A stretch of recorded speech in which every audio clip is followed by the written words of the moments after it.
Serang. Dalam podcast kali ini kita akan membahas mengenai sandwich parenting.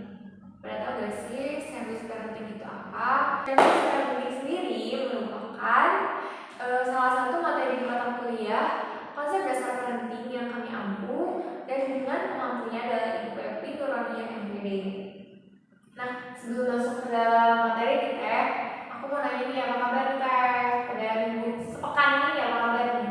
Sejauh ini agak kurang sehat ya Teh, karena cuaca mungkin ya. Saya kan panas, bikin pusing gitu kan. Benar ya, oke. Buat perkuliahan gimana ya Teh? Selama dari semester 1 sampai semester 4 ini nih ya, dengan goyah-goyah atau gimana? Kalau goyah mungkin sempat semester 2 ya Teh, mungkin karena online gitu, jadi makanya kalau online itu lebih mahasiswa condong lebih senang online ya sih? Kalau aku kayaknya kurang masuk kalau online Teh, jadinya karena biasanya tidur gitu, materi tidur, jadinya materi kurang masuk. Tapi untuk semester 3, semester 4 ini ya lumayan Teh. Lumayan ya? Iya. Mungkin minggu-minggu ini kita bakal masuk ke UTS gitu ya. Gimana nih persiapannya itu? Apa ada yang persiapin? Karena kan kita UTS sambil mereka ibadah puasa juga tuh, gimana tuh? Itu berat banget. Itu berat banget sih. Mungkin kalau tipsnya nih buat yang berpuasa tapi harus UTS, mungkin perbanyak minum air sih pas sahur, jadi biar lebih fokus aja. Oke, aku mau nanya nih Teh, menurut Teteh nih, sepengalaman Teteh, apa sih sandwich parenting itu? Seperti apa gitu? Sandwich parenting itu apa gitu? Mungkin penonton di luar sana gitu, moms di luar sana nggak tahu gitu apa sandwich parenting itu gitu. Oke Teh, kalau sepemahaman aku ya Teh, sandwich parenting ini merupakan pola asuh yang dijalankan oleh seseorang. Maksudnya mereka orang-orang dewasa yang menanggung hidup anak-anak mereka, tapi mereka juga harus menanggung hidup orang tua mereka gitu Teh. Oke, wah itu pasti melelahkan ya Teh. Sebagai orang tua tuh pasti cukup menjadi tantangan ya. Sebagai orang tua, sebagai ibu, sebagai parent gitu, untuk menerapkan itu cukup susah ya mungkin. Iya benar Teh. Makanya buat mereka yang sedang menjalankan tipe pola asuh ini tuh mereka rentan mengalami tekanan stres. Bisa dipahami kondisi ini memang sangat rentan dirasakan karena selain menjadi tulang punggung bagi orang tua, mereka juga harus memberi nafkah untuk kehidupan anak-anak mereka gitu Teh. Lalu bagaimana sih Teh dengan anak yang selalu ingin dekat sama orang tuanya? Bagaimana sih generasi sandwich ini dalam membagi waktunya gitu ke anak gitu? Gimana Teh? Kalau menurut aku ya Teh, mungkin yang pertama itu coba ngatur jadwal atau membuat jadwal khusus gitu. Misalkan nih jam segini atau waktu jam segini khusus untuk anak, waktu luang jam segini khusus untuk orang tua. Gitu. Kalau misalkan sedang ada waktu benar-benar luang gitu untuk anak, mungkin bisa ngajak anak bermain atau mungkin melakukan kegiatan bersama yang saling disukai aja gitu, kayak main apa gitu. Intinya berkesan buat anak gitu. Jadi anak kayak ngerasa nggak dijauhin sama orang tuanya gitu. Nah mungkin kalau yang terakhir ini cocok untuk yang merasakan generasi sandwich untuk orang tuanya yang lanjut usia tapi tidak tinggal satu atap. Mungkin si orang yang generasi sandwich ini sedang ada di rumah orang tuanya, mungkin dia bisa melakukan video call sama anaknya gitu Teh, untuk menjaga hubungan aja gitu, mungkin bisa saling pengertian gitu. Oke.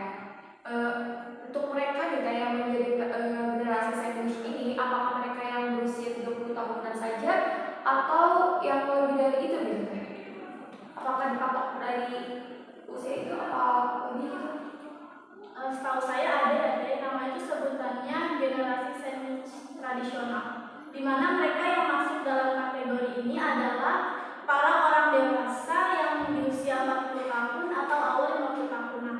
Mereka harus menanggung kebutuhan anak-anak yang sudah dewasa, tapi mereka masih perlu dukungan finansial seperti anak yang mungkin kayak kita yang kuliah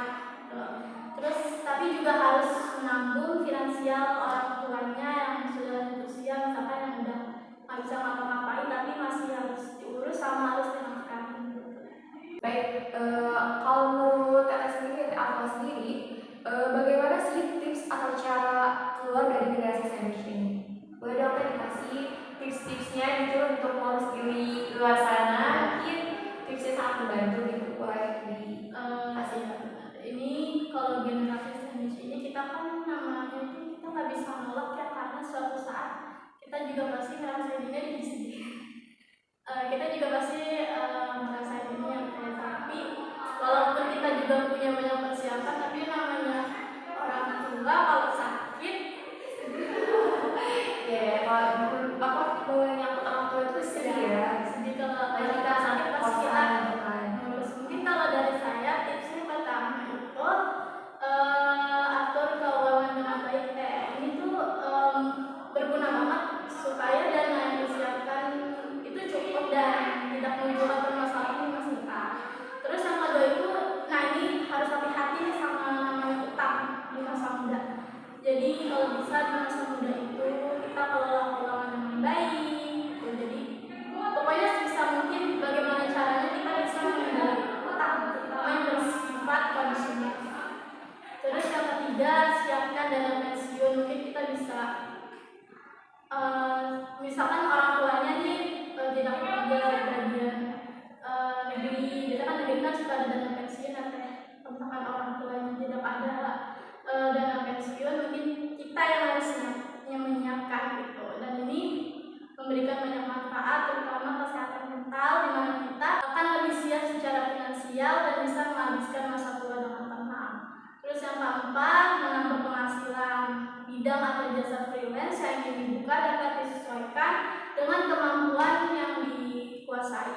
Dan yang kelima, siapkan dana darurat dan asuransi. Ini penting banget, dan ini biasanya yang manfaatnya itu paling dirasakan banget di masa depan, karena salah satu permasalahan yang sering kita temui oleh generasi Indonesia itu adalah ketika orang tua sakit.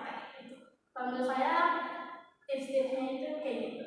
Pak, tipsnya sangat bagus sekali ya Pak. Untuk moms di luar sana mungkin tipsnya bisa dipakai gitu kan. Baik, sebenarnya masih banyak nih hal yang aku pengen tanyain sama Kak Afla, tapi mengingat batasan durasi yang diberikan dengan terpaksa nih Kak, aku harus mengakhiri pertemuan kita pada hari ini. Senang sekali nih bisa mengetahui sharing parenting dari Kak Afla. Buat teman-teman yang menonton, saya mengucapkan terima kasih banyak nih sudah menyaksikan podcast ini dari awal hingga akhir. Jika teman-teman ingin menonton podcast tentang pola asuh lainnya, bisa mengunjungi laman YouTube PGKU B2021. Nanti linknya di sini di bawah mungkin. Saya Audia Shanipa dan Afla Adia pamit undur diri.